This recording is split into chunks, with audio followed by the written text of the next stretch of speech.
Magandang araw sa ating lahat.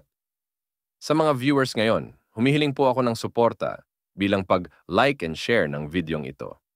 At panoorin na rin ang mga YouTube ads. Halina't atin nang panoorin ang pangangaral ni Brother Eli Soriano. Hawak ng tao at sa kanyang kalooban na upang unawain ng mga lingkod ng Diyos sa Iglesia ng sa Biblia. Dalawang bagay ito, mga kapatid, na ating aalamin: yung kaisipan ng Diyos at yung kanyang kalooban. Alam nyo, halos yung kalooban ng Diyos at yung kanyang kaisipan, these are almost two synonymous things. Parang sa tao, bigyan kayo ng timbala. Yung kaisipan mo at yung kalooban mo, almost synonymous yun. Pero sa Diyos, bagaman yung kaisipan at yung kanyang kalooban ay parang magkatulad, pero mayroong mga bagay na magkaiba, nakakaloob sa kaisipan at saka sa kalooban ng Diyos. Pero silang ipinakikilalang pagkakaiba sa Biblia, yung kalooban ng Diyos at saka yung kanyang kaisipan. Bakit magkakaiba ito, mga kapatid? Kasi ayon sa paksa, yung kaisipan ng Diyos hindi matatarok yun ng tao. Walang kaisipan ng tao na makatatarok sa kaisipan ng Diyos. Sa karaniwan sa atin, pagka kaisipan ng tao, matatarok natin Sapagkat sinasabi sa Biblia, sino sa mga tao nakakakilala ng bagay ng tao, kundi ang espiritu ng tao na nasa kanya. Kaya tao por tao, pwedeng maarok ng tao ang kaisipan ng kapwa. Kaya may mga psychologist na tinatawag Diba? Pero sa paksa, yung kaisipan ng Diyos, hindi matatarok yun ng tao. Hindi maaarok ng tao. Samantalang yun namang kalooban ng Diyos, iniuntod pa na ng Diyos na unawain ng tao. Ano ibig kong ipakita sa inyo? Pag sinabing unawain at inuntod na unawain, maaunawa mo. Diba? Samantalang yun namang kaisipan ng Diyos, wala naman magbabago sa Biblia, unawain mo ang kaisipan ng Diyos. Dahil may pinauna ng Biblia na ang kaisipan ng Diyos mahirap maarok ng tao. Kaya yun ang dalawang bagay dito magkaiba na gusto kong ibahagi sa inyo, mga kapatid. Ako alam ko, magtuturo ito sa atin at sa kapatiran ng karunungan di pangkaraniwan sa Biblia. Kaya kasi nasabing di pangkaraniwan, di naman ito basta marinig kahit sa panig ng mga reliyon. Wala akong nakita at nabasang mga pamphleto, mga libro, mga doctrinal books, mga commentaries, in Bible commentaries, na ang esensya ay ganito. Gusto ko itong ibahagi sa inyo. Total, malapit na rin lang naman ang wakas ng mga raing bagay. Siguro, kalooban na ng Diyos na maintindihan natin ang mga bagay na ito. At ito, para sa ibabubuti natin sa ikapananatili ng ating pag-asa at pagtitiwala na ang samahan ito ay nagtutulong Diyos, hindi tao. Alamin natin ito. Ang ating pasimulang tanong ganito: paano ipinakikilala ng Biblia ang kaisipan ng Diyos? How does the Bible define the thinking of our Lord? Paano siya nagpapakilala ang Biblia ng kaisipan ng Diyos? Alam niyo kasi yung kaisipan ng ideya, prinsipyo, nandun, maraming bagay na nandun sa kaisipan. Yung salitang kaisipan na manunilala ng Diyos. Pero pag ang pag-iusap ay kaisipan ng Diyos, paano yun pinapakilala ng Biblia? Sabi ng Biblia ganito: sapagkat kung paano ang langit ay lalong mataas kaysa lupa, gayon ang aking mga lakad ay lalong mataas kaysa inyong mga lakad. at ang aking mga pag-iisip ay sa inyong mga pag-iisip. Ayun. Nagpapakita ngayon dito ang Diyos na uli ng kaisipan niya, pati nga yung lakad niya, sinabi niya. Kung paano ang naglaman langit o mataas ang lupa, alam naman natin yun mga kapatid mo. Ang langit ay mataas ang lupa. Mataas ng gano'ng kataas, wala. Walang nakakaalam hanggang ngayon. Lalo kung ang mga sintitiko kasusukat dumating sila sa teorya na teorya ito huwag kayong maniniwala rito. Pagka teorya kasi maparanib na paniwalaan mo yan Kung ikaw ay meron scientific mind, you will not believe in theory. Nagtataka nga ako sa ating mga mentors sa eskwela, sa mga educators, they not believe the Darwinian theory of evolution. They only did not believe on that. They do not only believe on the theory of evolution, but they thought tinuro nila ito sa mga tao. Pati sa mga bata, ako naturuan din ito. Yung araw, bilib na bilib ako dyan, hindi ko alam ang Biblia.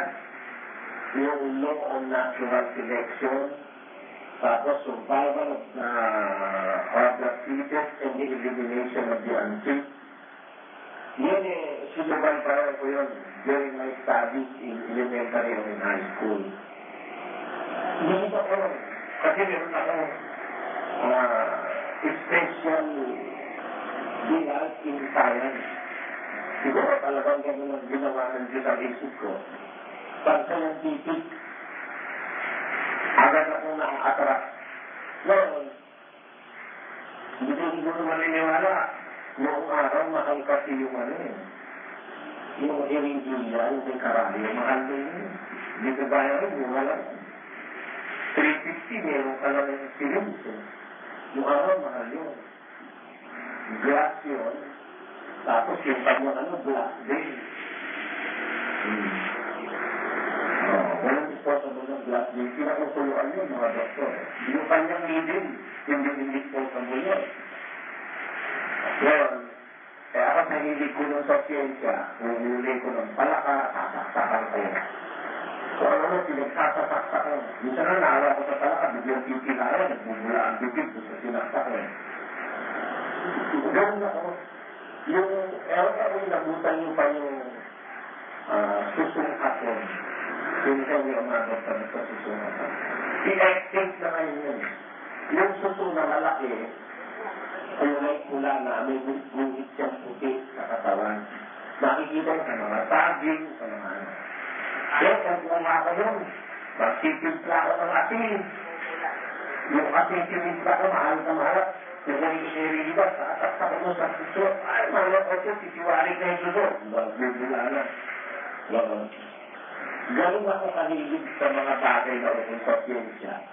At kung meron akong mahilig sa siyensya, yung maalala ko yung Darwinian theory of evolution. Parang, I will try to believe, dahil parang maniwala ko nga merong similarities yung unggoy sa tao. No? Parang merong reason to believe na ang tao kami sa unggoy. But until the time that I had studied the scriptures, na-realize ko kung kaibangan nyo, kasi theory yun Ang teorya naman tungkol sa langit, kung bakit napakalayo, napakalala. Yun daw tinatawag na Big Bang Theory. That the universe is an ever-expanding universe.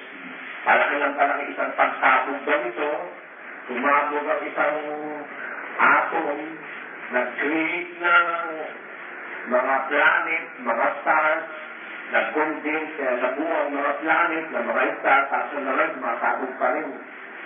Expand pa rin ang expand, an ever-expanding universe because of the Big Bang Theory.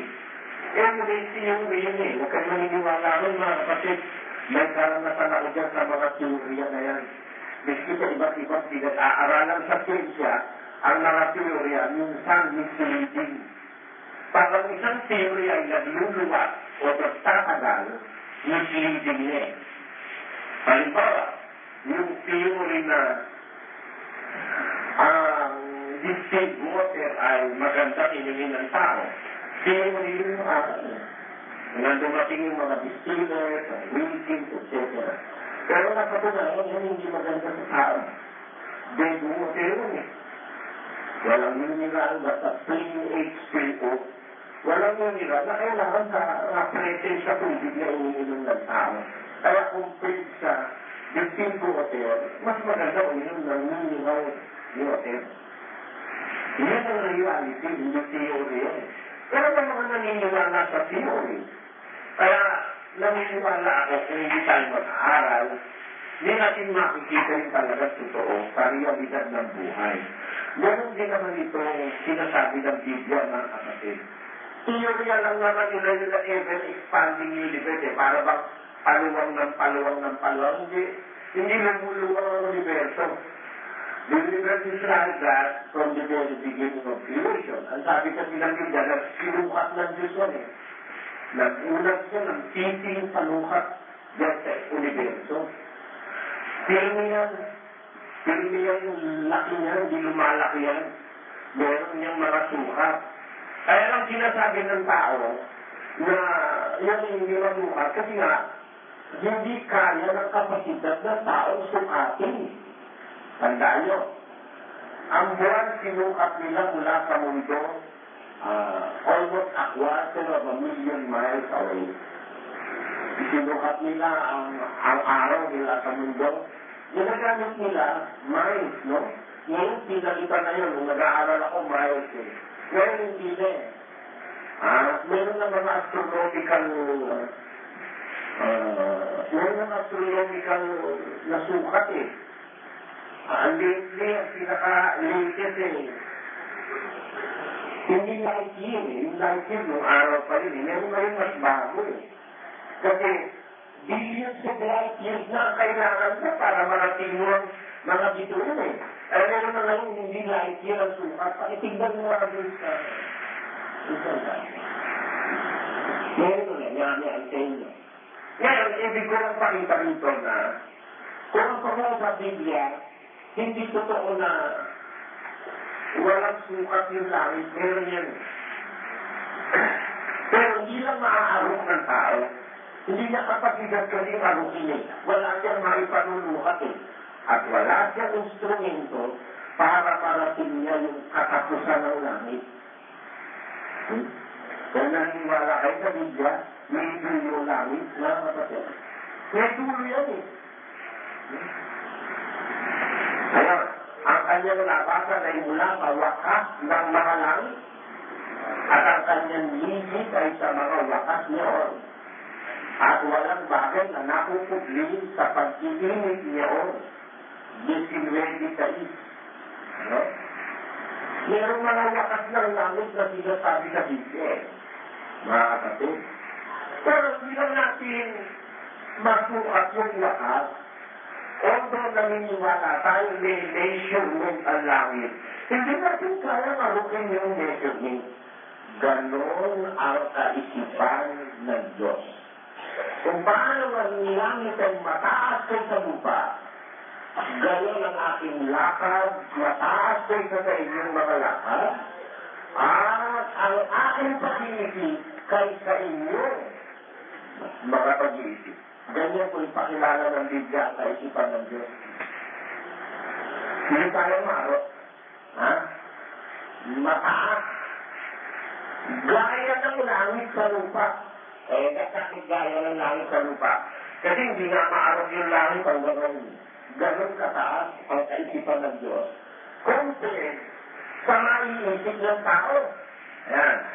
Kaya kung ating pagkukumparahin ito, isip ng Diyos, isip ng tao, ano ngayon ang definisyon ng Biblia sa isip ng tao kung ikukumpara sa isip ng Diyos? Bakit? Nalalaman ng Panginoon ang mga pag-iisip ng tao na sila'y parang walang kabuluhan. Kaya na kapatid, hindi naman masama, hindi naman basta babasahin lang natin yung Krino. Makikinig kayo mga manggagana. Ang sabi ng talata, alam ng Panginoon ang pag-iisip ng mga tao na pawang sila'y walang kabulukan. Kung ikukumpara mo sa Diyos, ang isip ng tao nakakabulukan eh, kapatid. Pero bago natin maintindihan ito, tingnan muna natin ang isip ng tao. Alam niyo ba, ang kaisipan ng tao ay nakagawa ng telepono, walang kawan. And you are all recipients and beneficiaries of the same thing. Ang isip ng tao ay naka-invento ng light bulb na pinanggalina ng radyo, stereo, television. Yan, yung lahat ng mga VHS na yan, DVD na yan, yung mga cassette na yan, yung computer na yan, nag-umpisa lahat yan kay Thomas Alva Edison nang madiskubre yung mga panimulang kaalaman sa siyensya ng elektrisidad. It's wonderful. Sa isang taong kagaya kong hindi nag-aaral, I owe ng gigilalas ako sa naisip ng tao. No? Ako namamangha sa isip ng tao. Alam mo kung ako namamangha, marami kang nakapamanghaan eh. Kung talaga po ako, ako yung tao. Pag ako lang ang tao, hindi ma-invento yun eh. Eh, huwag mo naman ako dyan eh. Paano kaya ako na-invento yun eh? Yung pagsukat sa yan. Sabay, kung hindi nagtitiwala si Armstrong, hindi siya sasakay doon sa Apollo 11 eh. Eh, kalkulado sa gasolina, sa makapunta sa bansi. Hindi mo pwedeng magbaho na sobrang marami. Bakit? Eh, hindi bigat naman masyado. Kailangan ang ibaon yung talagang kailangan ka. Pati yung oxygen na ibabaon yun. Naisip nila lahat yun. Meron 20,000 people ang nagtulong-tulong sa paggawa ng Apollo 11. Ang kauna-unahang rocket ship na ginawa ng tao, nagdala ng tao sa buwan. Yung buwan na bilyon-bilyon taon na at marami ng taong tinitingala ng tao, nakita ni Adam, nakita ni Eva, nakita ni Noe, nakita ni Jacob. Yung ay pinuntahan ng tao sa ating panahon. Paano nangyari yun? Sa kanilang naisip. Kaya yung pag-iisip ng tao, kamangha-mangha, mga kapatid eh. Kamangha-mangha yung isip ng tao. Napakarami lang na-produce ng kaisipan ng tao na kamangha-mangha. But in spite of all those things, comparatively speaking, pag ikukumpare mo sa isip ng Diyos, ang isip ng tao, sabi ng Biblia, wala pa mo lang. Naintindihan niyo yung ibig sabihin? Sa kabila ng lahat ng kamangha-mangha na isip ng tao, na-discover niya, na-invento niya, pero kung kumpara mo sa Diyos, wala pa rin kabuluhan ng isip ng tao.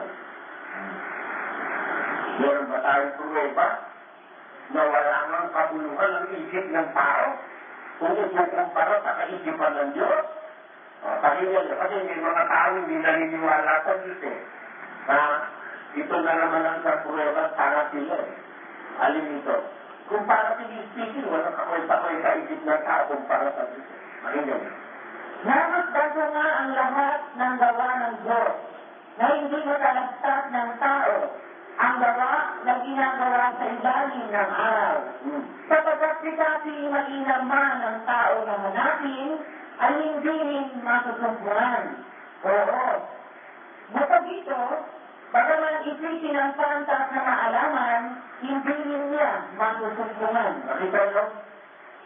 Ang puro bang ang isip ng Diyos ay mas mataas at walang kwenta lang ang isip ng tao? Eh, isipin man yung ng tao yung gawa ng Diyos, di niya masuntuan. Hindi niya malaman eh. Nakita ko ang lahat ng gawang ginawa ng Diyos sa ilalim ng araw, sabi ni Solomon. Alam niyo ba si Solomon? Pinakamatalingong tao. Extraordinaryo isip ni Solomon. Wala na naisip na mas maisip pa kay Solomon kung tao pag-uusapan. Pero siya mismo nagsabi si Solomon, ang lahat ng gawa ng Diyos, hindi matalastas ng tao ang lahat ng gawang ginagawa sa ilalim ng araw. Sabagat isipin man ng pantas na maalaman na si Jose, siya yung pantas ko. Kapalagay niyo, sinong pantas ang sinasabi ni Solomon? Siya yun.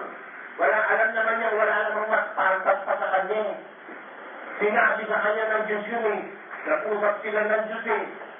Gagawin kitang pantas na walang magiging gaya mo bago ikaw o pagkatapos mo. Therefore, Solomon knew by heart na walang matalinong tao sa kanya sa mundo. Pero inamin niya na isipin man niya, hindi niya maisip lahat ng gawa ng Diyos eh. Nakita niyo? Kaya umaamin yung pinakamatalinong tao.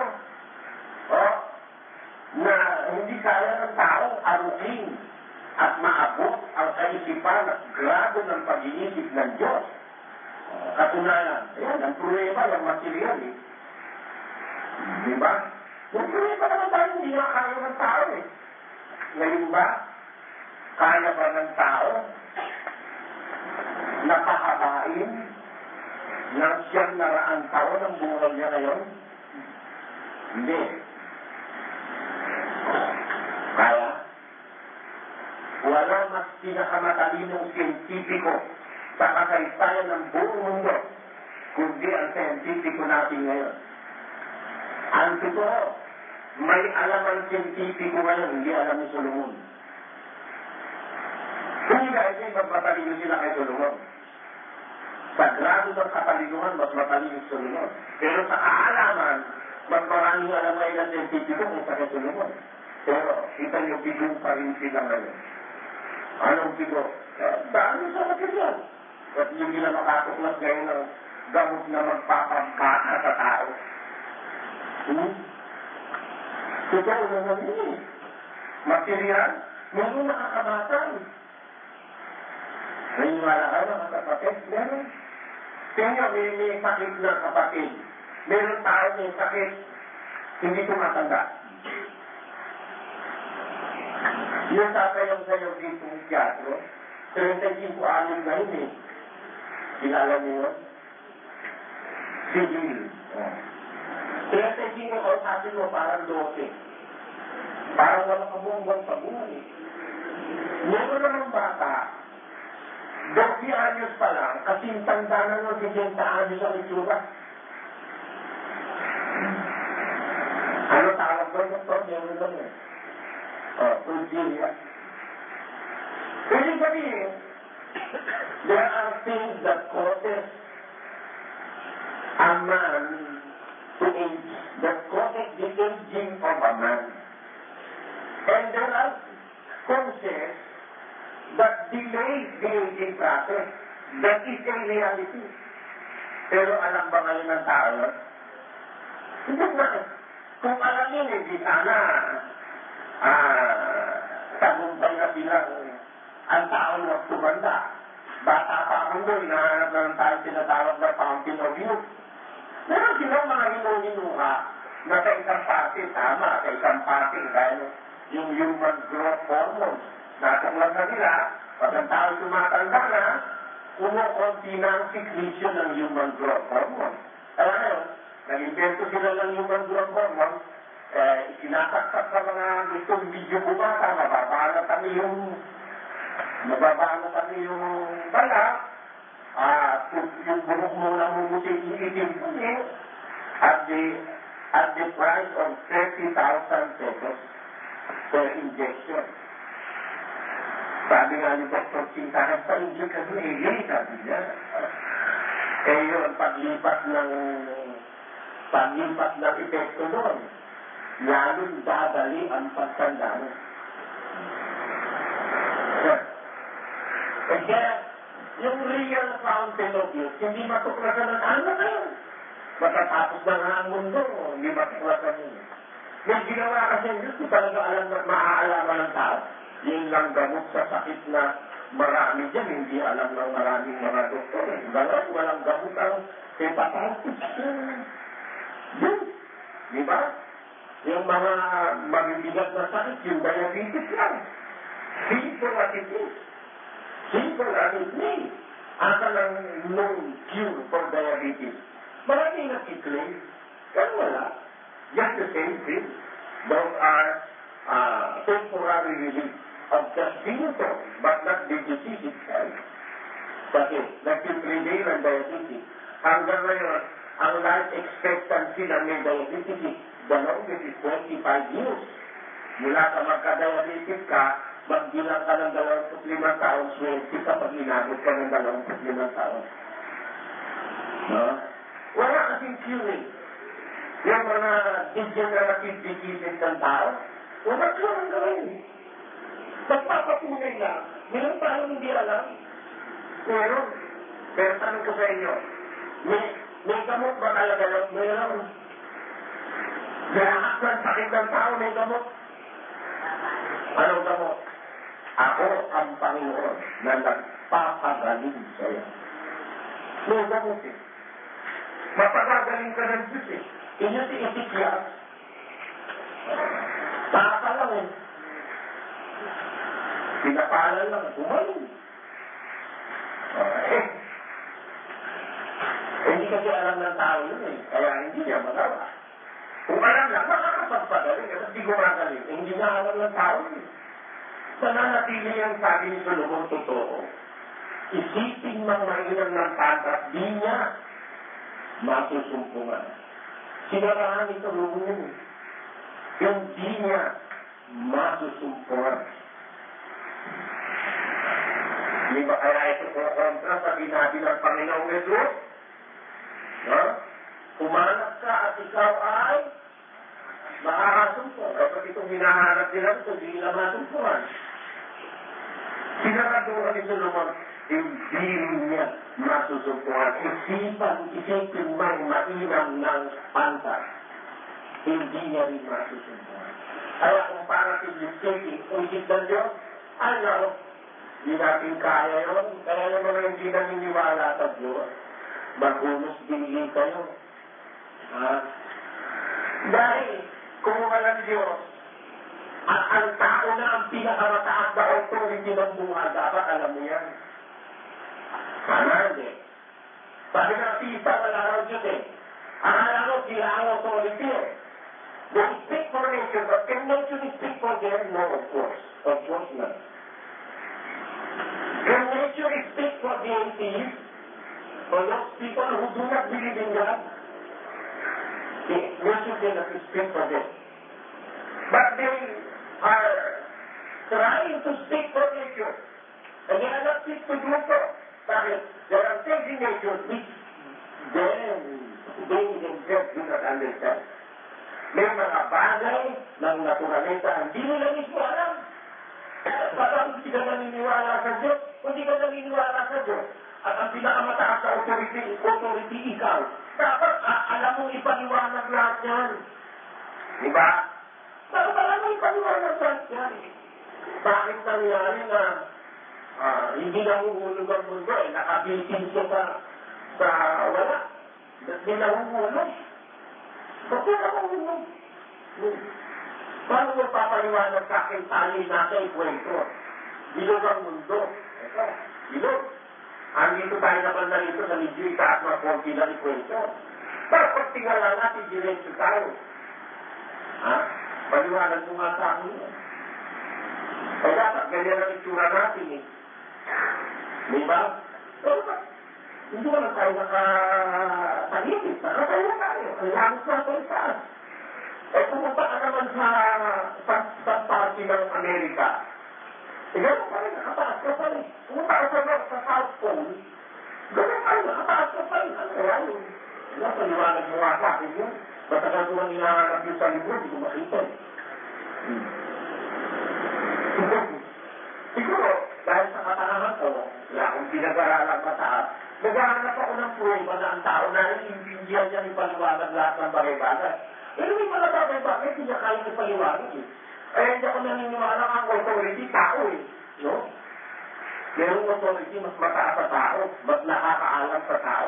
Ginarantiyahan ng authority na yan na ang isip niya hindi kaya ng tao. Dahil kung paano ang taas ng langit sa lupa, ganun ang aking pag-iisip, sabi ng Panginoon. Kaya nagyayabang-yabang dyan. Nakakaalam ng filosofya, ng semantics, ng siyensya, ng ano-ano mga tangay ng pinag-aralan. Kakapiraso pa alam ng mga yun mga kapatid, kakapiraso. Pero sila hindi may paliwanag eh. Sige, paliwanag mo sa akin ang lahat ng mga bagay sa materya. Walang material na yan ha. Walang paliwanag eh. O ang gano'n naman, walang paliwanag. Huwag kayo maniwanag na, umulag yan ka. Tama, maulag na. Pero yung mga bagay na kayo, walang paliwanag. Yun yung paglilili, hindi may paliwanag yun eh. At alam yung mga doktor, naniniwala ba sila sa paglilili? Hindi. At kaya nagdudugila sa katotohanan, yung ipinaglili sa ungol, talagang mga ungol. Kaya alam yung doktor kung may paliwanag sila sa paglilili. Wala eh. Kasi yung paliwanag niya. Maraming bagay na realidad sa buhay, hindi nila kayang paliwanag. Ibig sabihin, hindi nila alam, kaya hindi nila mapaliwanag eh. Hindi nila mapaliwanag, hindi nila alam eh. Diba? Ganyan nga yung mga kapatid. Tama ang Diyos, tama si Solomon. Meron ba hindi alam ng tao ngayon? May posibilidad ba na makaunawa ng tao ang kaisipan ng Diyos? Is there a possibility for us to know the thinking of our Lord? Meron bang posibilidad na maintindihan natin, maunawa yung kaisipan ng Diyos? Pakinggan na. Sapagkat sino ang nakakilala ng pag-iisip ng Panginoon upang siya'y turuan niya. Katapat na sa atin ang pag-iisip ni Kristo. Sino isang nakakaunawa ng pag-iisip ng Panginoon upang siya'y turuan niya?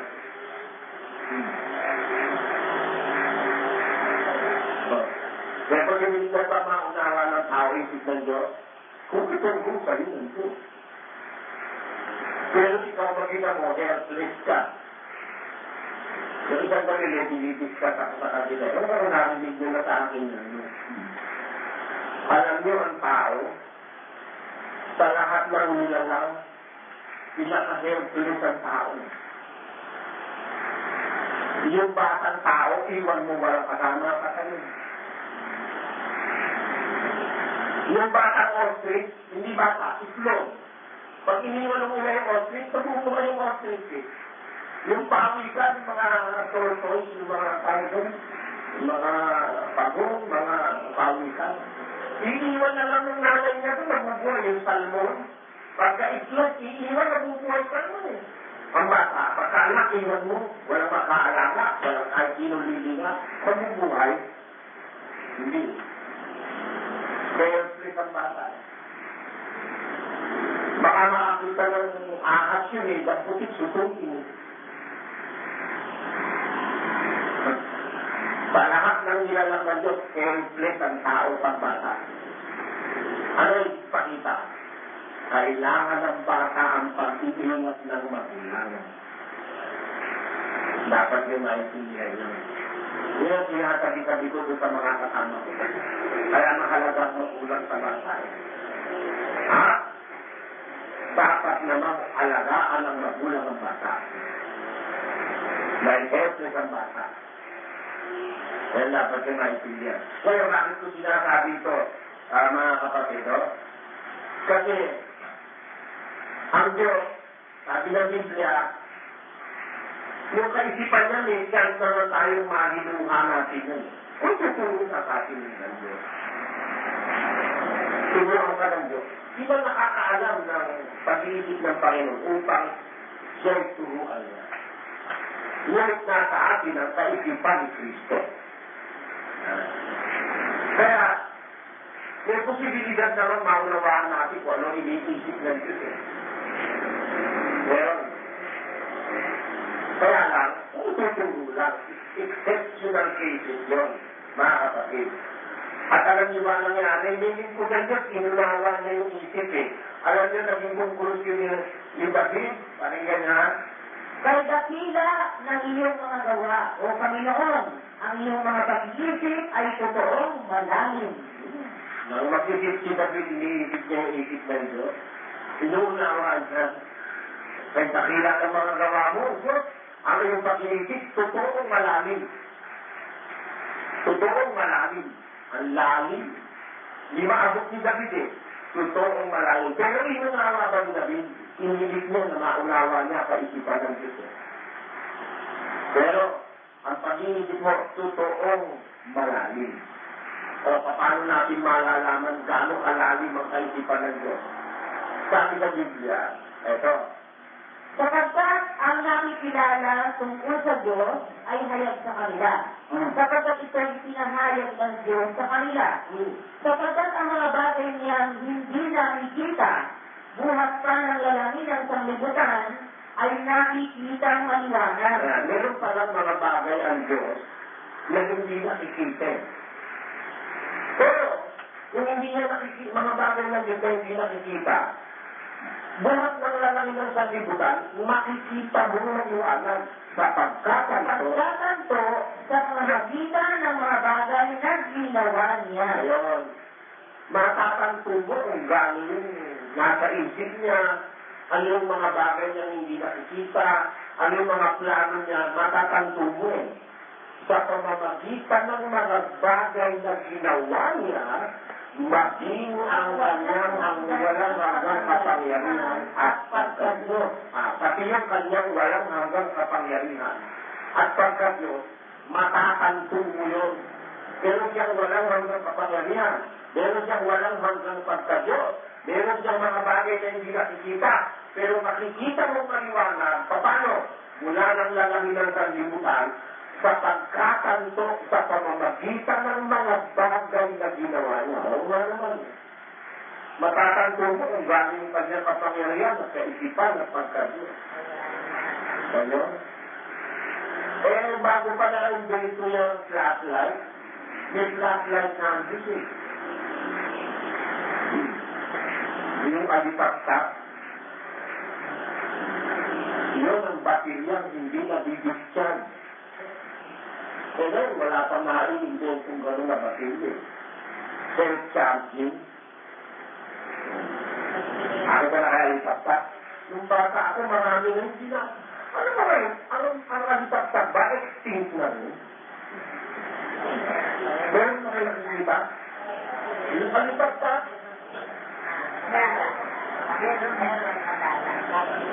Meron yun, di ba? Meron siyang ano yung tawag doon, firefly yata eh, no? Firefly. Yun lang siya. Talagang na. Ako, nung nagpupulong ako doon sa tinehero ng baklo, may nakita ako isang puno. Puno ng alipaktak. Sinilabutan ako eh. Alam niyo naisip ko? Parang yun yung nakita dito eh, yung puno na fishing baby na nangyari. Natutulog. Kung nakikita mo, nakakalibot ko sa mga mabakalas yung pulo, nakita ko eh. Sa talba, sa tinehero, sa may talba, papunta tinehero. O yung tinehero, papunta sa talba, sa may lagpas ng ilog, pagtatawid ka. Pagtawid namin, sakay kami ng bangka. Nakita ko yung pulo, puno ng alipaktak na pakaliwanag. Yung pulo. Kaya, ganun yung makikita ang Diyos eh. Matatanto mo yung kanyang walang hanggang kapangyarihan at pagkadiyos, pati yung bagay niya hindi nakikita. Alam niyo ba, sa ilalim ng dagat, may flashlight din. Bago nila na-invento yung flashlight na waterproof, yung flashlight din sa dagat. Hindi ba meron ang tawag doon eh? Electric eel. Ba't may mariling kuryente? Kaya lahat na nini-invento ng tao, nangongopya lang sila sa Diyos eh. Yung iluplano, inopya lang yung ibon. Yung ibon, gumagano, ano? Yung hangin sa ilalim, inaano niya eh. Nakikilit siya ng light and air and ano, para siya eh, makalutang. Ganun lang po yung prinsipyo ng aeroplano eh. Diba? Yung submarine, yun mga prinsipyo ng isda. Ano ginawa ng tao, hindi kinopya sa Diyos? Basta naintindihan niya, nakakakopya siya eh. Diba? Eh, yung isa hindi makopya. Yun nga, yung alipaktak. Wala akong alam sa battery, walang ano eh. Yung binabibigyan.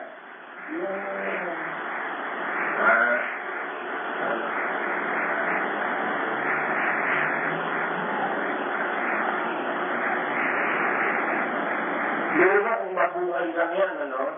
Ang buhay lang pala ng alitaktak, 1 to 3 weeks. And did you know that male fireflies attract females by sending out specific flash and patterns of light? Diba? Ibang klase pa pala, pagka gusto pa naman dito, ibang klaseng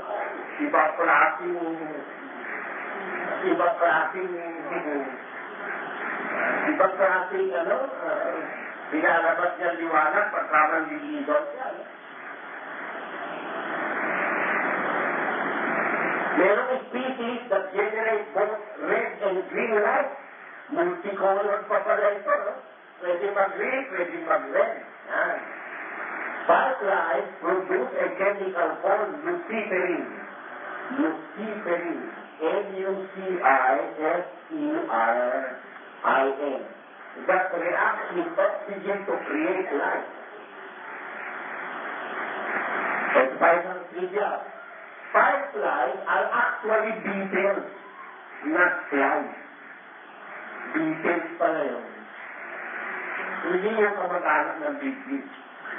Beetles yung parang mga palago ba. Ayan ang fireflies. Ganda ng basilya nila, no? Hindi na ano, no? Yung ilang nila, hindi na discharge. Yun namang antena ng mga, ano, ng mga insect. Meron naman silang pheromone.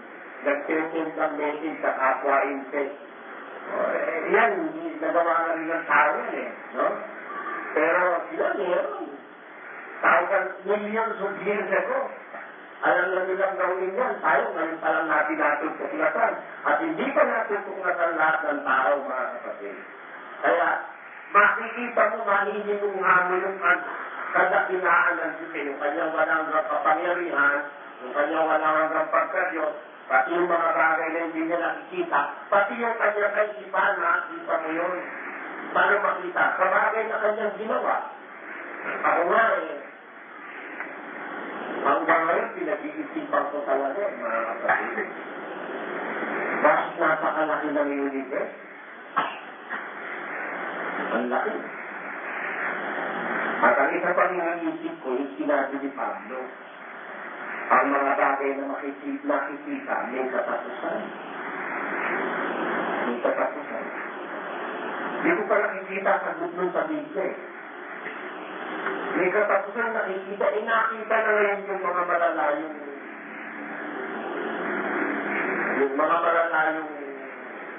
galaxy.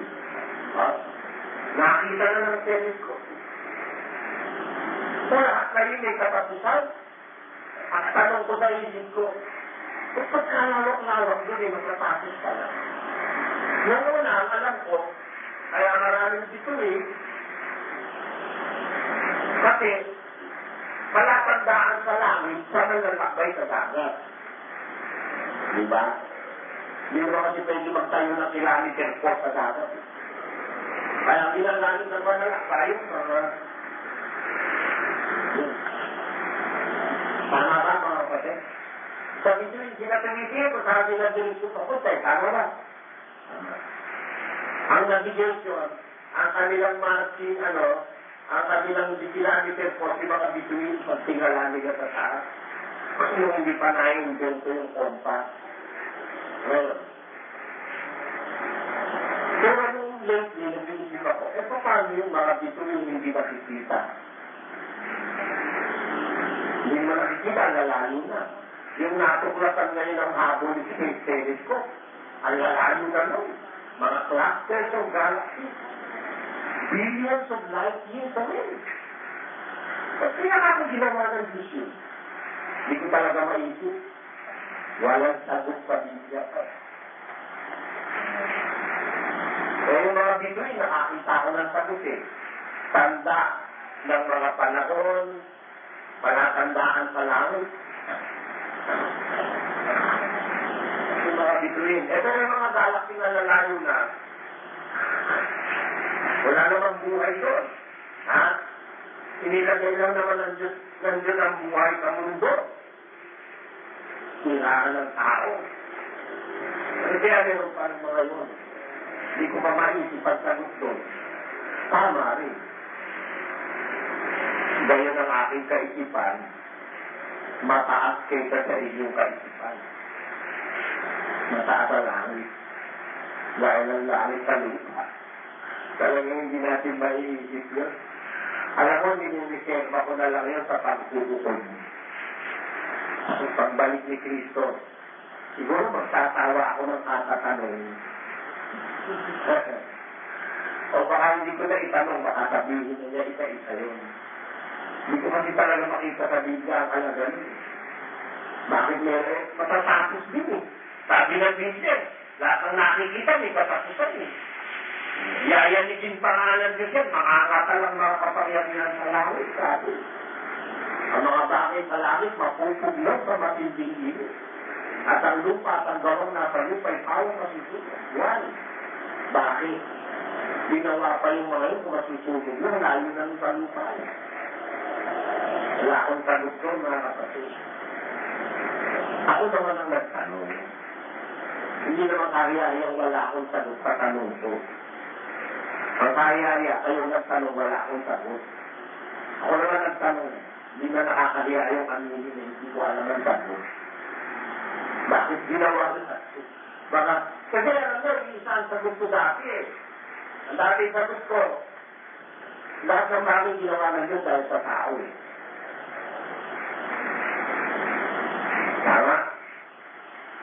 Lahat inubos sa tao, pati nga ang bilis. Others consider angels as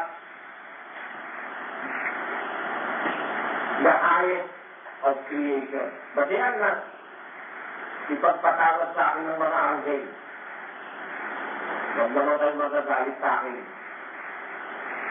Mga anghel, huwag kayo magagalit. Hindi ko naman kayo hinahanap.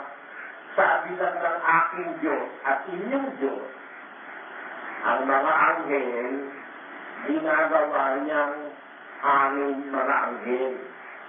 At ang kanyang tagapangasiwa, umiyak ng apoy.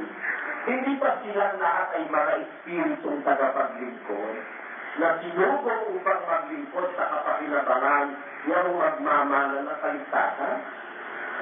Di ba? Di ba totoo maraming ginawa para sa tao? Ako'y kapwa mo alipin, sabi ng mga men. Kaya paniwala ko, ang highest of all creation is man. Siya pinakukulan, pati ng anghel. O ngayon, ang tanong, highest of all creation pala ang tao. Ba't ginawa yung mga, hindi naman kaya ng tao, yung mga galaxy nun? Lalo na nun, hindi nga natin makarating yan eh. Yung narating ng Hubble Space Telescope sa kanyang paningin, hindi, nauna na kanyang camera, hindi na natin mararating palagi po yun. Wala nang invention ng tao nakakarating doon. Lalo na ngayon, ang iskina ng buhay ng tao. Biro mo, 1 billion light years away. Sino ang tao kung buhay ng 1 billion para makarating doon? Ano naman ang tatakyan mo? Ha? Diba? In January 1996, astronomers were able to prove that there are 5 times more galaxies in the universe than previously thought. Kung iniisip natin dahil ng galaxy, mas marami ka, sabi, 5 times more galaxies in the universe than previously thought. Helping them in the conclusion of a composite image of photograph taken from the orbiting Hubble Space Telescope, covering a tiny speck of the sky. The image depicts extremely faint objects which the scientists were able to interpret. Galaxies are generally not isolated in itself but are often members of a small and moderate-sized group or clusters which in turn form superclusters of galaxies. Each galaxy, the Milky Way galaxy, is one of at least 30 galaxies in what astronomers call the local group. Bakit? Ito pala local group ng galaxy. Ha? Kaya ng ating Milky Way galaxy is one of the 30 group of galaxies which they call the local group. The Milky Way and the Andromeda galaxies are two largest members of the local group, each with hundreds of billions of stars, hundreds of billions of stars. The large, small, and mini Magellanic clouds are mainly satellite galaxies, but each is small and faint with about 100 million stars. The local group is a member of the local supercluster. The nearest cluster is the Virgo cluster, which contains thousands of galaxies. May mga cluster, tapos bawat isang cluster, thousands pa ng galaxies. Sa isang galaxy, billions of stars. Ayos lang naman talaga. Pero kung naintindihan yung binabasa kung makakasasin, ito isang galaxy ang isang galaxy, kagaya ng Milky Way galaxy, isa lang siya sa 30 magkakasamang galaxy na kung tawagin local galaxy. Kaya gaano ba kalaki ang Milky Way? Ang Milky Way nandun ang ating solar system. Ano naman ang solar system? Nandun ang Sun, Mercury, Venus, Earth, Mars, Jupiter, Saturn, Uranus, Neptune, and Pluto. Isang maliit na bahagi ng Milky Way galaxy yun. Sa Milky Way galaxy, maraming billions of stars. Isa sa billions of stars na yun ang ating Sun o ang ating araw. Isa lang doon sa billions of stars sa Milky Way galaxy. Pero Milky Way galaxy, bahagi ng isang local group na 30. Na yung 30 galaxy na mayroong billion star bawat isa, billion star, yung 30 galaxy na belong to the local group of galaxies, na bawat isang galaxy doon sa 30 billion ng star, member naman yun ng isang cluster of galaxies.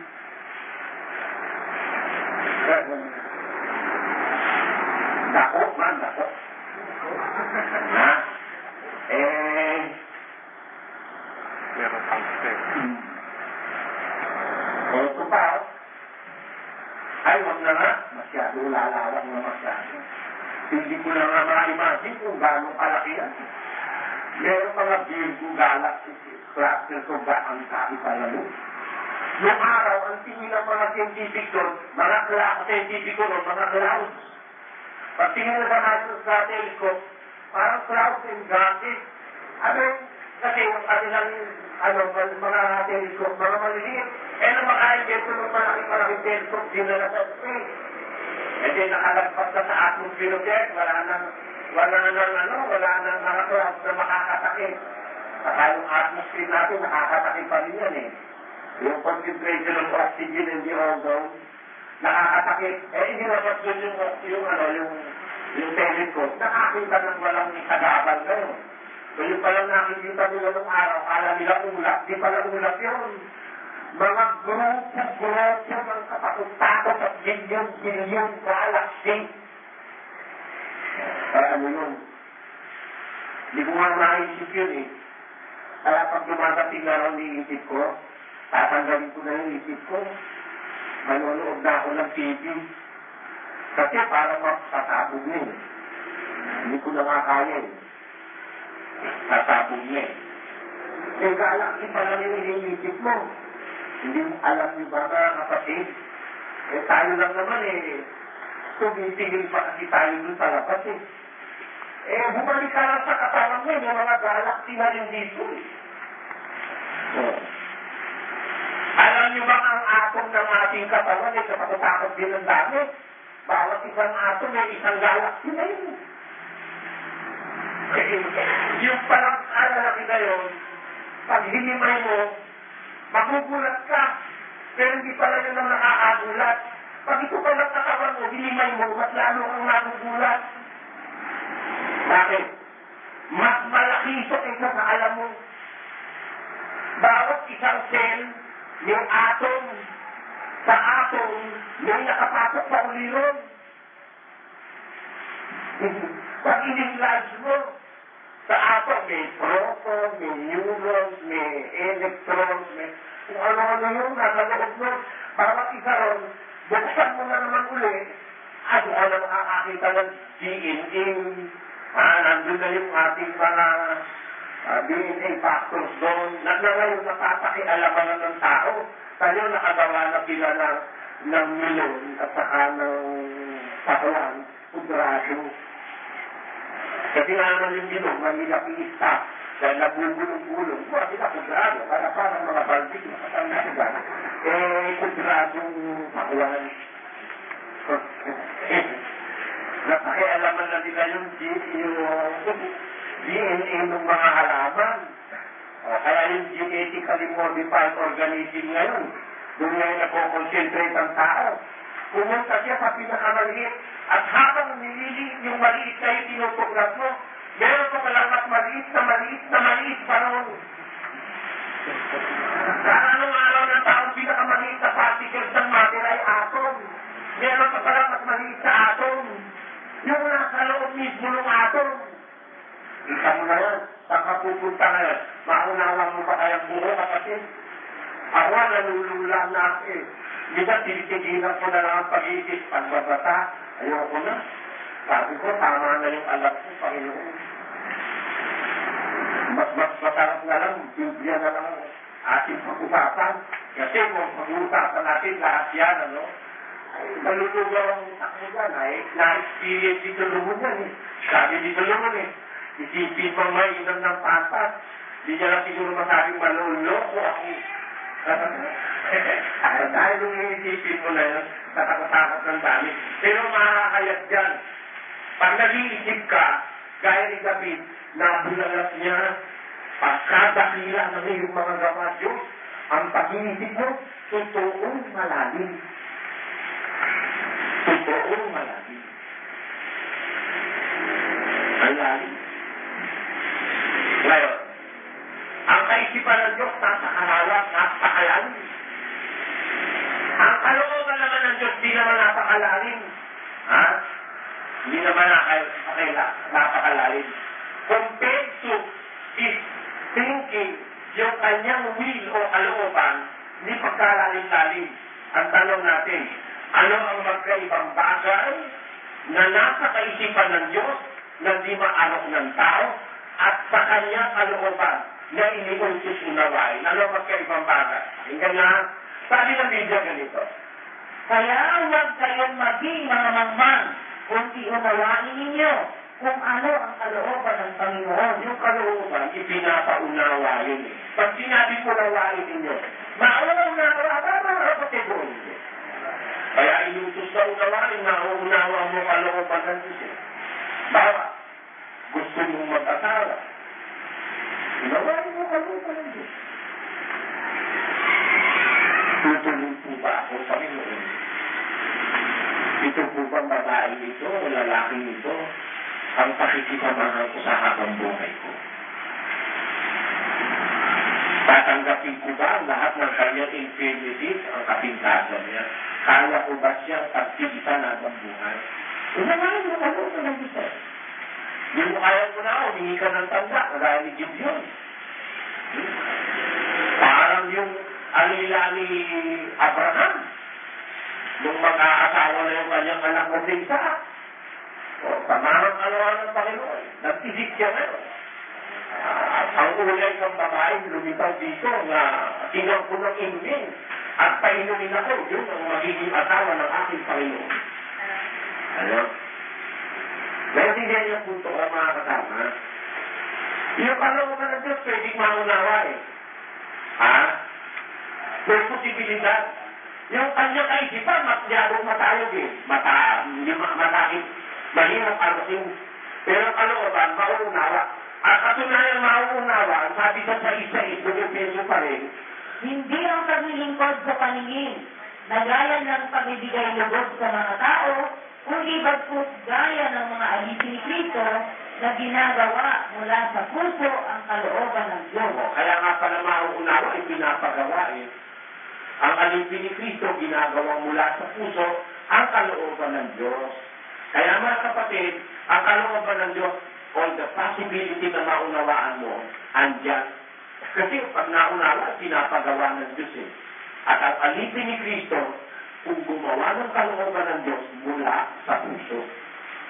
Ganyan po ang alipin ni Kristo. Kaya yung kalooban ng Diyos, malaki ang pag-asa nating maunawa. Pero yung kanyang kaisipan, siguro makaunawa tayo kapiraso. Pero yung totality nun, mahirap, di natin maaarot, parang langit yun.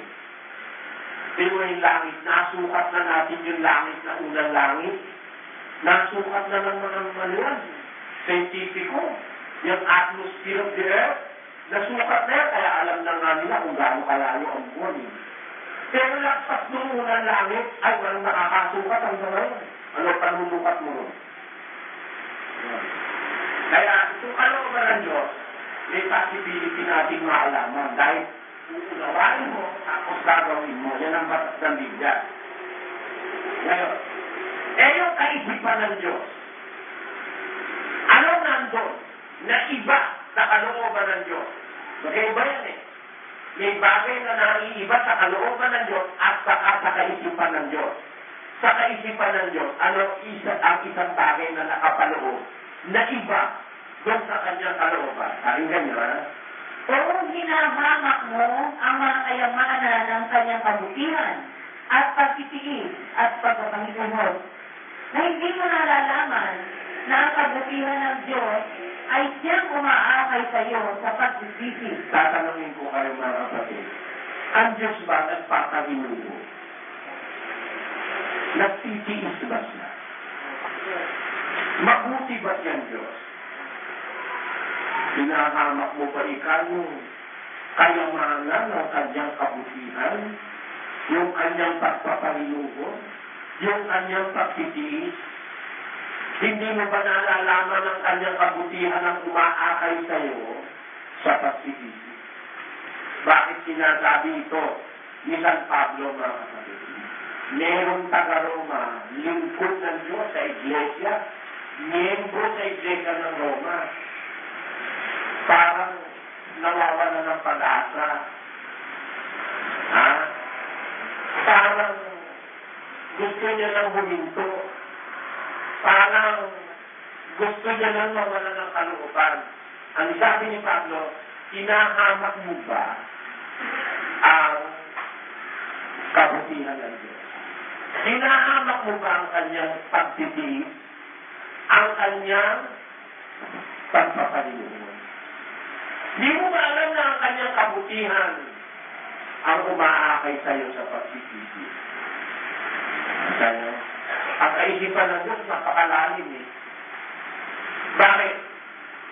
At the point na hindi mo na alam ang katwiran, at the point na parang akala mo itinatakwil ka ng Diyos, at the point na akala mo hindi ka na kayang pagtiisan ng Diyos, doon pumapasok ang sinabing ito ni Pablo. May pagsisisi ka pa bang nararamdaman, kapatid? Is there a feeling of guilt in you na nagsisisi ka dun sa mga napaggagawa mo? Yun ang kabutihan ng Diyos ang umaakay sa'yo sa pagsisisi. Paano mo ngayon aarokin ang kalooban ng Diyos? Maarok mo ba?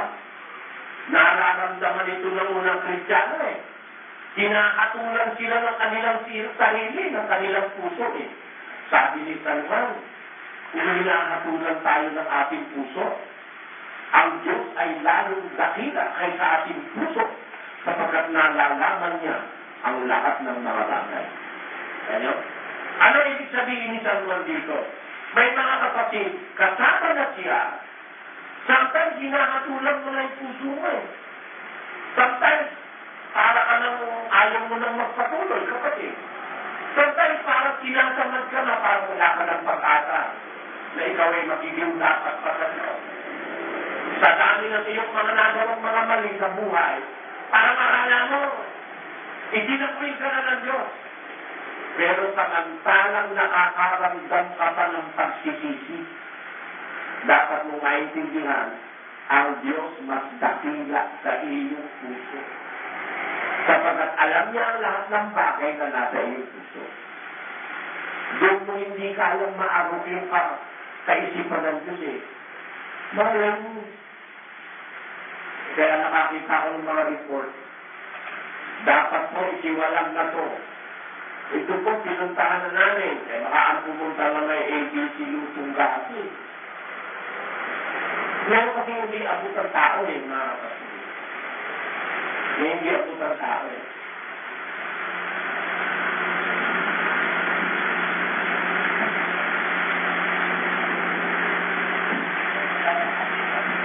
Ang Diyos lalong takila ang ating puso, sabi na, banal na kamulatan, alam niya ang lahat ng bagay sa ating puso. Baka hindi mo alam, ang Diyos ang kumakakay ng pagsisim. Para sa'yo, parang wala na eh. Para sa'yo, the end of it. Para sa'yo, ang ganito na lang eh. Hindi mo alam sa Diyos pa rin, kung kabila yun eh. Yun ang ibig ko sabihin. Diyos na hirap maunawaan ang isip ng Diyos. Kung ikaw ang hahatol sa sarili mo, wala ka ng pag-asa. Pero ang kaisipan ng Diyos, hindi mo matatapakan. Hindi mo maaalo. Bakit? Wala ka na palang pag-asa, mayroon pa kapatakan niya. Kaya sabi ni San Juan, kung hinahatulang ka na ng puso mo, mas dakila ang Diyos kaysa na. Alam ni San Juan ang ibig ko sabihin eh. At alam ko ang ibig sabihin ni San Juan. Kahit hindi kami nagkita, yan mo, pag nakita niyo sa San Juan, itanong mo yung sinasabi ko sa inyo. Magkakaisa kaming dalawa sa kami Pablo rito sa mga sinasabi ko sa inyo. Huwag kayong basta hahatol. Bakit? Eh, kung nakita ulit pala, kaya sinabi yun. Kung nakita ulit po, pinapatiwalag na rin mga bistira, nakapirma na OIC. Eh, baka naman pinuntahan mo. Ang dinala mo yung ABC, lutong gabi, hindi makumbinsi. Kagaya nga nakausap ko sa taas, dalawang OIC kausap, hindi makumbinsi. Oo.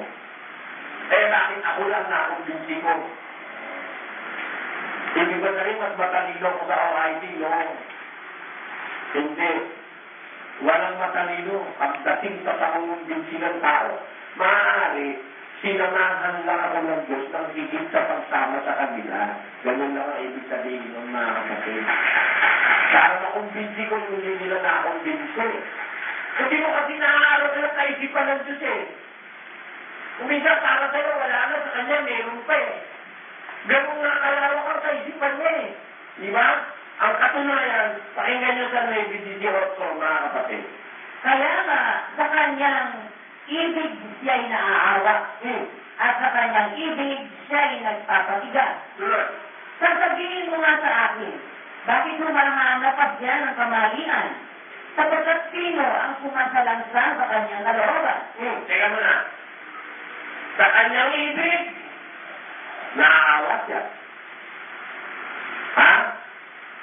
Sa kanyang ibig, nagpapatigas siya. Nagpatigas siya kay Parang. Walang magawa si Parang. Ha? Sa ibig niya, naawa siya. Ngayon, sasabihin mo ikatakin, sabi ni Pablo sa taga-Roma, bago mahanap pa siya ng kamalian, samantalang kung gusto niya pala maawa, pwede siyang maawa.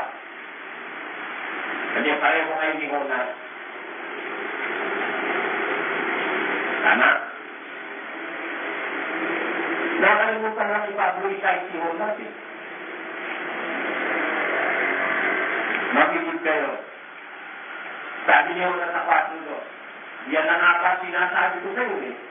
Nung ako'y nasa lupain ko pa eh. Di ba? Sabi niya sa Diyos.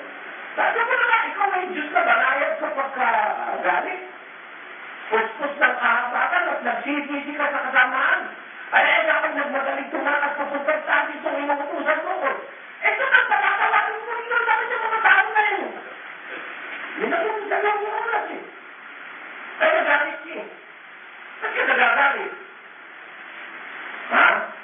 Ba't ka nagagalit mo ka? Ako'y nagagalit hanggang kamatayan. Gusto ko na mamatay. Bakit? Wala na siya kalangalan. Hindi mo propeta, nagdadaldan, hindi mo pala totoo sinabi niya. Akala ni Jonas. Akala na kasi yun eh. O, eh ang propeta yung nagsasalita pag hindi nangyari. Ay, bulaan yung propeta na yun eh. Eh, alam ni Jonas yun. Na pag hindi nangyari bulaan yung propeta, hindi na dapat kakautan. Ikaw man si Jonas, eh gusto mo lang mamatay, bawal lang magpakamatay, kaya hindi na magpakamatay. Kung hindi, nagpakain na ulitan sa pating yun eh, di ba? Eh, antay ka lang antay na magmulang minibig, hindi na magulo eh. Hindi alam ni Jonas na yung palang ipinagawa sa kanya ng Diyos, nagbunga ng maganda. Hindi ang buong Ninibe mula sa hangin mo sa pinakamaliit na tao ng Ninibe. Kaya ako siya nakabang na ulan ng apoy para magmula, walang umuulan. Kaya sabi niyo na, yan na nga ba sinasabi ko sa'yo, papatawarin mo lang yung mga yan eh. Kaya ayoko ng mga aral yan eh. O na, bagulog dili ka, ang Diyos ang kausap mo. Mayroon siyang nakikita hindi mo nakikita at may iniisip siyang hindi mo naiintindihan. Yan ang dapat maintindihan ng tao. Kaya, maghulog dili tayo mga kasama, samantalang tayo'y naglilingkod, mga kapatid, sa kaisipan ng Diyos, there are probabilities. Mayroong mga bagay na probabilidad. May mga bagay na maaaring mangyari na hindi mo naunawa sa kaisipan ng Diyos. Ang naunawa mo lang yung kanyang kalooban, bawal maglasing. Eh, pag nakakita ka ng lasing, titiwalag mo na. Malay mo, may nakikita pa ang Diyos doon. Malay mo, alam ng Diyos at ay butunan ng puso mo kung naglasing yun. Bakit nakita mo lang minsan naglasing, titiwalag mo na? Hindi tayo hindi tinuturuan ko kayo maging lasing ko, mga kapatid. Pinakikita ko lang sa inyo, may probabilidad sa kaisipan ng Diyos na hindi kayang maarok ng kaisipan ng tao. Pero kung naintindihan nyo, ibig ko sabihin, mga kapatid, ano? Malay mo yung sinasabi mo wala ng pag-asa na mapapatawag pa, may pag-asa pa pala sa bisyo. Diba? Pinasabi ko sa inyo ito, para maging maingat tayo dahil ang Diyos mas dakila kaysa sa ating puso. Alam niya ang lahat ng bagay na nasa ating puso. Kaya sabi ni Pablo sa Tagaroma, sa Diyos, nagpapasikat siya sa ibig niya, sa ibig niya, nagmamakaawain siya sa ibig niya ng kawan. Mari, sabi mo sa akin, ganun kaya, maaawain lang naman pala siya sa gusto niya kawan, ba't humahanap pa siya ng kamalian? Ang sagot ni Pablo, tapos ka na. Anong sagot niya? Sino ka na tumututol sa Diyos? Wala na siya isasagutin. Naintindihan niyo mga kasama? Kung lang siya isasagot, that is the end of it. Paano lang yung kwento ng dardami? Sa amin ika, ang lalaki ng upo. Nakuha niya ika. Sa amin ika, ang upo, mas mataas akin eh. Sabi naman ng upo. Sabi naman ng isa. Sa amin ika, ang lalaki ng pakuan. Gapalang gana ika eh. Ang kalamansi, sabi niyo, gano'ng kalaki? Ay, ganito ika ang kalamansi sa amin eh. Pag nilumaki pa dito, aabutin eh. Paano lang matapos na yung usapan eh. Pag nilalaki pa dito, aabutin na dito eh. Yung natakot siya, hindi lang nalaking paglakihan. Oo. Naintindihan niyo ba? Ano na ibig sabihin? Ganon si Pablo. Sabi ni Pablo, nabasa niya kasi. Nauna pa nga naman niya yung nabasa niya. Naaawa siya sa gusto niya tawaan. Nagmamatigas siya sa isip niya. Well, maaari, ano yun mo? Ikaw na tao. Masyado ka matanong eh. Ba't nagkakaroon pa siya ng pagkakamalian? Diba, maaawain lang naman pala siya pag gusto niya tawaan. Sino ka naman tumututol sa Diyos? Sabi ni Pablo. Para lang matapos ang diskusyon. Para matapos diskusyon. Pero alam niyo ba may nakapaloob doon sa salita na yun? Napakaganda kalungan ng nakalungkot. Ano yun? Naaawa ang Diyos sa gusto niya tawaan, nagpapasigat siya sa ibig niya. Kumahanap pa siya ng kamalian. Bakit? Kasi, kaya mo sinasabi yan, para kang tutol, meron kang hindi alam. sa kaisipan ng Diyos. Yun ang punto ron. May hindi ka nauunawa, dahil kung nauunawa mo lang kung gaano siya kadakila, kung gaano malawak ang kanyang pagtitiis, kagandaan loob at kabukihan, hindi ka nasasagot eh. Bakit? Para natutulong ko sa Biblia. Sabi ng Diyos, yung daw mga manangalan niya, hindi magmamana ng kaharian ng Diyos eh.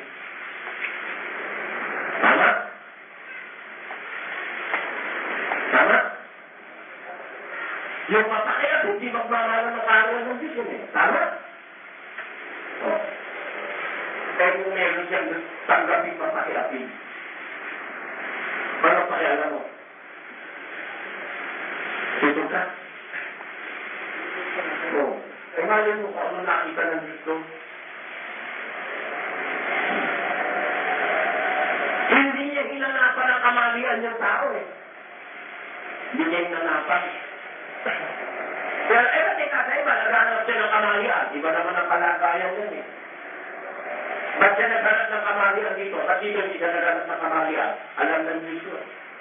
Matayog ang kanya kaisipan. Walang makakakwestiyon to. Kung una sa lahat, yun ang end of discussion. Yun ang in-employ ni Pablo. Ako, magliligoy-ligoy pa ako eh. Marami kong gusto sabihin eh. Pero si Pablo, pinutulo na discussion. Sino ka? Sinino ka na? Are you above God? Hindi ba pwedeng gawin ng Diyos ang mabuti sa kanyang paningin? Kahit para sa'yo, unfair. Kahit para sa'yo hindi mabuti, sa Diyos, magagawa niyan, gusto niyang gawin na walang makakakostyon. Ngayon na ang end ng discussion. Sabi ni Pablo, yun ang muli ng diskusyon na.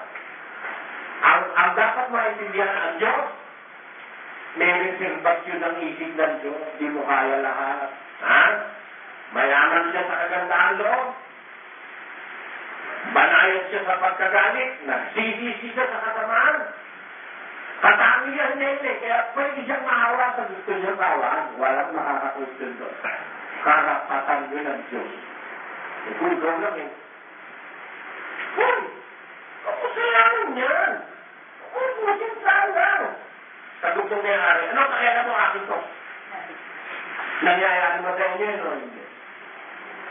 Eh kung kayo, kung karapatan kayo magsabi ng Diyos, at Diyos tawala. Bakit? Hindi ba ang usapan natin yung isang dinaryo? O, masama na ako, iniiling ba kita? Wala ba akong kapangyarihan sa aking pag-aari? O masama ang mata mo sapagkat ako'y mabuti? Ang sabi ng Panginoon, naintindihan niyo mga kapatid? Wala kang pakialam sa Diyos. Usapan niyo isang dinaryo, binigay naman sa'yo, hindi naman siya nagpasa sa katingal. Eto, kung trabaho lang ng oras yan eh. Bakit isang dinaryo rin? Ha? Kaya pakialam mo. Gusto kong bigyan siya ng isang dinaryo, ang sabi ng Panginoon. Wala pa siya lang akin yun eh. O bakit naman ako kapatid? Bakit naman ako? Lalaking-lalaki ko. Maganda pa ako. Lalaki, ang tindig ko, ayos naman. Walang maipipita. Walang pwedeng magduda sa pagkalalaki ko. Bakit hindi ako ginawa mo kasi pangasiwa ng aming iglesia? Alam mo, sagot ng Diyos sa'yo? Hoy, wala kang pakialam. Alam ko ginagawa ko. Yun ang sagot ng Diyos sa'yo. O naintindihan mo na, sa kaisipan ng Diyos, may reservasyon na siya lang ang tanging makakaalam. Yung kalooban niya, unawain mo't gawin mo. Yun ang para sa'yo. Pero yung mga bagay ng Diyos na ginagawa niya sa kanyang sariling kagustuhan, huwag mong pakikialaman. Mayroong magkaibang bagay dito. Ang kalooban ng Diyos, explicit, definite. Ang kalooban ng Diyos, tiyak. Alin yun? Ang kalooban ng Diyos ay magagawa mo. Mauunawaan mo. Pero, yung kanyang kaisipan, hindi mo kaya yun. Huwag mo yung panghihimasukan. Sumubok ka na lang, maalala mong ikaw ay tao. Lalang ka lang ng Diyos, wala kang karapatang tumutol. Amen? Yan, dapat nating maging pananalig. Ngayon, bakit dapat pagpataanan? Bakit dapat pagpataanan ng mananampalataya ang kaisipan ng Diyos samantalang siya'y naglilingkod? Ano, dapat lagyan mo ng pataan yung kaisipan ng Diyos samantalang naglilingkod ka. Huwag kang pagkasulgat ko, huwag mo kakatulan ng sarili mo, huwag kang basta mawawala ng pagtitiwala sa Diyos, huwag kang basta mawawala ng pag-asa, huwag mo kakatulan ng iyong sarili. Bakit? Papataanan mo yung kaisipan ng Diyos. Bakit gano'n? Samantalang ka rin naglilingkod. Kasi tingnan mo nangyari kay Elias. No? Sabi ng Biblia, ano ang sinasabi ng Diyos ng kasulatan tungkol sa Israel? Bakit? Sinasabi ko nga, itinakil baga ng Diyos ang kanyang bayan, huwag nawang mangyari. Sapagkat ako man ay Israelita sa binhi ni Abraham sa angka ni Benjamin. Hindi itinakwil ng Diyos ang kanyang bayan na nauna pa ikinilala niya.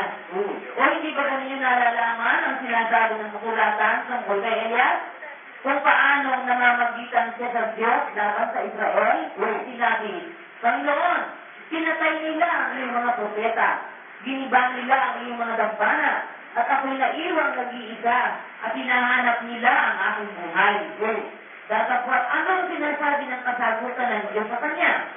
Nagtira ako sa akin ng 7,000 lalaki na hindi nangasiduhog kay Baal. Nakita niyo? Ipagpalagay niyo na ngayon ay usapan na, ganito usapan natin. Andiyan ang Diyos, kaharap natin, tayo si Propeta Elias. Ito ngayon si Pablo, ina-analyze yung nangyari. Itinakwil ba ng Diyos ang kanyang bayan? Ano sabi? Si Pablo nagsabi, hindi. Hindi niya itinakwil ang bayan. Tinakwil ba ng Diyos? Bakit? Ano sinasabi ka ng kasulatan tungkol sa Israel? Hindi tinakwil ng Diyos ang kanyang bayan. Hindi na kita sabi ng kasulatan na nagbasa si Pablo. O hindi magaling niyo nalalaman ang nangyari kay Propeta Elias ang sabi ni Pablo. Na nagsabihin ni Elias, Panginoon, pinatay nila ang mga propeta mo. Giniba nila ang iyong mga dambana at ako'y naiwang nag-iisa. Hinahanapan nila ang aking buhay. Gusto pa rin nila akong patayin. Salita ito ng isang dakilang tao, si Propeta Elias. Yung taong nung manalangin ay pinagbigyan ng Diyos 3 taon kalahating hindi umuulan. Nung manalangin ulit, nagpaulan ng Diyos. Ganun kadakila ang taong ito. Na nang sabihin niya sa Diyos, giniba nila ang mga dambana mo, ang propeta mo, mga pinatay na nila. Wala nang naiwan, nag-iisa na lang ako. Pati ang buhay ko ay nahanapan nila. Sumagot ang Diyos sa kanya. Hindi pumalag ang Diyos mahaligaw si Elias eh. Elias, nagtira pa ako ng 7,000. Ang inani Elias nakalkulasyon. Kaya mo, isa na lang siya. At hindi ko konting tao yung 7,000, no? Ha? Ang liit ng Israel. Hindi ko konting 7,000, ang liit ng Israel. Kaya wala ka lang mga si Elias, 7,000 po kayo nun. Eh, doon lang sabihin lang din kay Elias, Elias, nagkakamali ka. Hindi ka nag-iisa. 7,000 isa pa kayo. Hindi mo ganun makasugat doon. Nagkakamali kayo dyan. 7,000 isa pa kayo. Nagtira pa ako ng 7,000 lalaki. Yun lang ang ikinalulungkot ko. Bakit? Yun ang babae ron. Wala rin bating.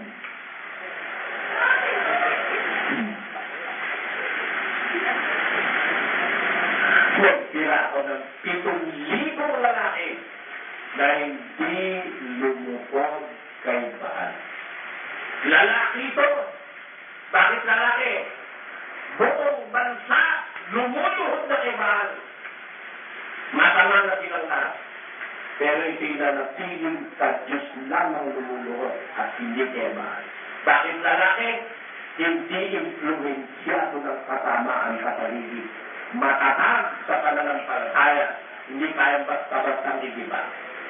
Pero dapat yung maintindihan, mga kapatid. Ngayon, mag-isip kayo. Sa paglilingkod sa Diyos, magpapataang ka. Yun ang nawala kay Elias eh. Wala siyang pagpapataan. Akala niya, alam niya lahat ng bagay. Pero kung hindi alam Elias, nagtira ako ng 7,000 na lang. At yung salita ng Diyos, nagtira ako. Does it not imply na nangyayari ang kalooban ng Diyos sa tao? Nakapipigil ang Diyos pag gusto niyang tumigil. Tatanungin mo na naman sa akin, ba't ganun? Pwede naman niya palang itilay, ba't niya tigil na lahat? Para wala tayong diskusyon, ang sagot ko, ano pakialam mo? Kaya gusto niya itila. Pero, kung gusto mo ng fair answer, may answer ako nun. Bakit nagtira siya ng 7,000? May nakita siya doon sa 7,000 na hindi nakita ni Elias. Mayroon siyang pataan sa 7,000 na hindi maipapataan ni Elias. Gano'n man siya kadakila. Hindi kaya ni Elias yun. Naintindihan niya mga kapatid? Pero hindi nakakabot sa Elias eh. Kahit na siya'y propeta pa. Parang ako. Meron ako hindi makakabot eh. Meron ako hindi maiintindihan hanggang maghukom eh. Mga kapatid. Tayo, meron tayo hindi maiintindihan. Pero hindi ko hindi natin naiintindihan, eh hindi na probabilidad yun. Probability pa rin yun. Sa napakalawak na kaisipan ng Diyos. Kaya sa kaisipan ng Diyos, may reservations doon which you cannot fully understand. It is only you who understand. Maibibigay ba natin yung karapatan na yun at karangalan para sa Diyos, mga kapatid? Sumakan niya na nga ang kapangyarihan at karapatan at lahat ng kabutihan walang hanggan siya naman. Huwag natin po-questionin ang Diyos doon. Huwag natin siya po-questionin Diyos. Karapatan niya yun. Bilang manlalalang, asa kanya lahat yun. Pero, yun ay kanyang kaisipan na hindi natin maaaring mapangimasukan, hindi natin maaaro. Kalooban niya, pwede natin maaro eh. Di ba? Maaro ang kalooban ng Diyos eh. Ito, ang kalooban ng Diyos. Ano yun? Sa makapibagay ang inyong pagpapakabanaw. Hindi lang naman ang kanyang kalooban sa atin eh. His will for us, His will concerning us, ang magpakabanaw. Kaya, gusto mo magawa kalooban ng Diyos, di alamin mo lahat yung ikababanal mo. Gayun ng alak, huwag ka mangyayoko, huwag ka manyanyansin, huwag ka magnanasa, na hindi para sa iyo. Ha? Huwag ka mga agrabyado ng kapatid na babae.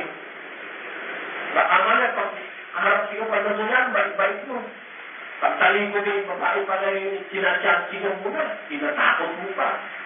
O baka naman mo ang IC ka, ginagamit mo yung pagka-OIC mo para ma-influensya mo babae. Alam ba, kalooban ng Diyos, kapatid? Ang pagpapakabanan, ito ang kalooban ng Diyos sa makapibagay ang inyong pagpapakabanan. Hindi mahirap unangain ng kalooban ng Diyos eh. Lahat ng ikababanal mo, kalooban ng Diyos yun. Mababanal ka ba sa pagtitiis mo sa asawa mo, di ka liligaw ng iba? Mababanal ka. Ayun, kalooban ng Diyos yun, gawin mo. Mababanal ka ba sa pagsusuot mo ng mahingin kami? Mababanal ka. Ayun, gawin mo yun. Isip mo yun. Kahit ilitaw na nila, pek-pek nila, huwag kang babae yun. Pagkahan hindi. Eh, pati pek-pek talaga, nilalakas na ngayon ng mga babae. Talagang nakalabas na. Magdadalit ng talagang barkado na yun. Pintang-pinta na. Akala ko nga, isang diba nakita kami sa akala ko may balas eh. Alam niyo na ibig ko sabihin. Why mababanal ka ba kung sumunod ka sa batas ng Diyos? Ang babae bumayang may internet, mamabalat, kalooban ng Diyos. Hindi mahirap kung mahirap kalooban ng Diyos. Mga anak, igalang ninyong mga magulang sa Panginoon.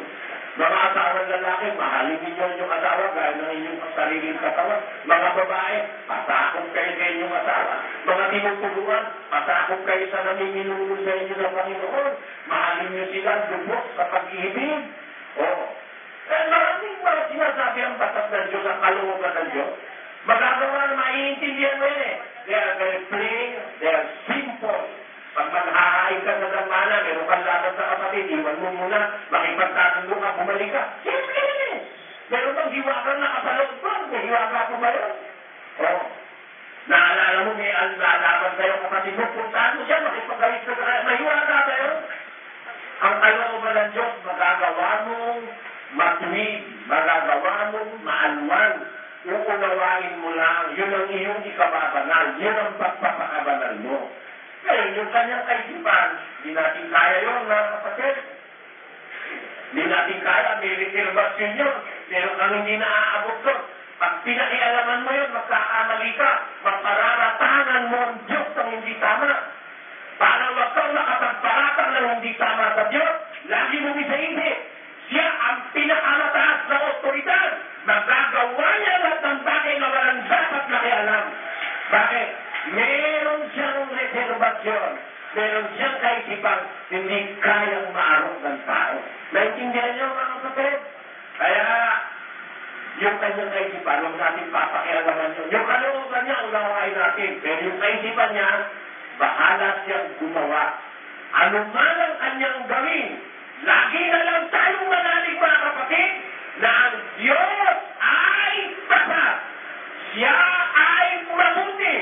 Walang masama siyang gagawin sa kanyang mga anak. Tatandaan niya, nasa letra ng Biblia yan. Ngayon, yung kanyang kaisipan, pakikialaman ba natin? Hindi masamang isipin natin yung iniisip ng Diyos. Pero para sa kalawa natin yun, tapos questionin natin siya sa kanyang mga gagawin o ginagawa sa atin. Huwag nawang mangyari mga kapatid. Walang taong dapat tumutol sa Diyos. Pakinggan niyo ang sabi ni Pastor. O kalaliman ng mga kayamanan, ng kurungan at ng kaalaman ng Diyos. Ito mo yan. Kalaliman ng mga kayamanan, ng karunungan at ng kaalaman ng Diyos. O di matingkalang mga hatol niya at hindi malirit na kanyang mga daan. Kaya yung paghatol ng Diyos, hindi matingkalang hatol eh. Hindi malirit na kanyang daan eh. Alam nyo, kung makakasama niyo si Emmanuel Manzanilla, sasabihin niyo mabait na tao. Kung magsalita, hindi nagagalit yun. Nilalait na yun, hindi pa kumitiboji ka kung gagalit. Asa mo siya? Ang bait-bait pa lang yan. Ganun nyo kay Kismis. Kung makikita mo si Brad Willie at saka si Ben Santiago, sabihin mo, ay sa bait at bait, kung pag-uusapan ay bait ng tantingin sa tao, mas mabait si Ben kaysa kay Christian. Pwede tingnan mo, ito ang ahaton. Asan ngayon yung mabait? Walang bait. Bait ba yun? Masamang tao. Bakit kung sinasabi na yung masamang tao siya? Inihayag siya ng kanyang gawa. Hindi ko iisip yun, pero kilala siya ng Diyos. Magkaiba kasi kung kakilala ng Diyos, may isang tao. Hindi matingkalang kayamanan ng kanyang karunungan at ano pa yun, balik mo nga sa screen, ng karunungan at kaalaman ng Diyos, di matingkalang hatol. Kasi hatol niya, di mo matitingkalang. Akala mo, pagkasama-sama ng kapatid eh. Sabi sa inyo, kung pinabayaan ko si kapatid na Cuevas, tapos na yun. Isot na yun. Narinig ka, Ebrodeni. Walang pilitan. Ngayon eh, katinipilit ka nilitong ng amuloy. Sabi ng si Brad Arthur, para sa na ito, para sa ba't ikakasabi yung natisod na? Pinatawag ko. Sabi ng mga magalawag, nabing lumalaban na po eh. Eh kung nakikita ko sa mga gagawa, sige, tiwalag ko na. Tiwala no? Sabi ko, gusto ko nakausap, kinausap ko. Ano ba ba problema ng kapatid na Reba? Maraming hindi ba ang sabi mo sa amin eh, dito sa atin walang pilitan, kaya nga ikaw umalig dito eh. Napakaganda ng narinig ko. Tama mo kasi ba rin yung narinig eh. Sabihin pa naman eh, kayo Brad Arthur na gipig na bibig ka raw, baka sumaan na raw.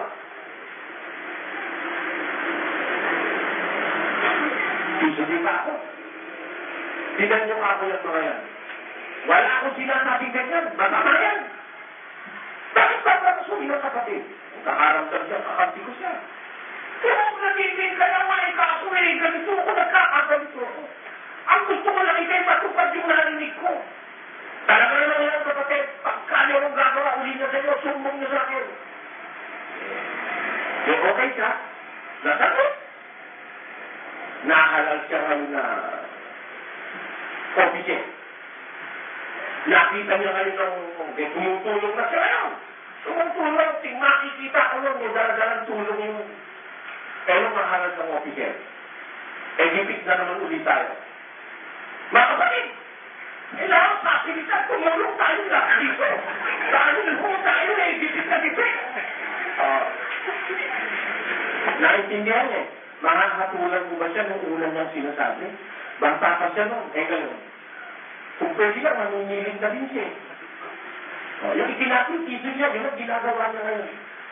Nung officer na siya. Sabi niya ko, makakatulan mo ba ang tao? Parang akala mo, masama lang pa rin, hindi may kagasa pa pa ng sarili. Ganun na ibig ko sabihin. Ang kalooban ng Diyos, mauunawa mo. Pag naunawa mo, gawin mo. Pero yung kanyang kaisipan, yung malalim niyang paghatol, yung hindi matingkalang kaalaman ng kanyang karyuman, huwag yung papakialaman nyo. Meron sa iglesia para sa Diyos na gawain hindi natin magagawa. Tandaan, meron namang gawain para sa atin na dapat natin magawa. Magkaiba ang kaisipan ng Diyos at ang kanyang kalooban para sa atin. Yung kanya yun. Yung atin yun. Let us do our work and be saved in the coming day of salvation. Yan yung mga kapatid na ating paksa. Maraming salamat sa mga nanood at sa mga hindi nag-skip ng mga YouTube ads bilang suporta sa aking channel.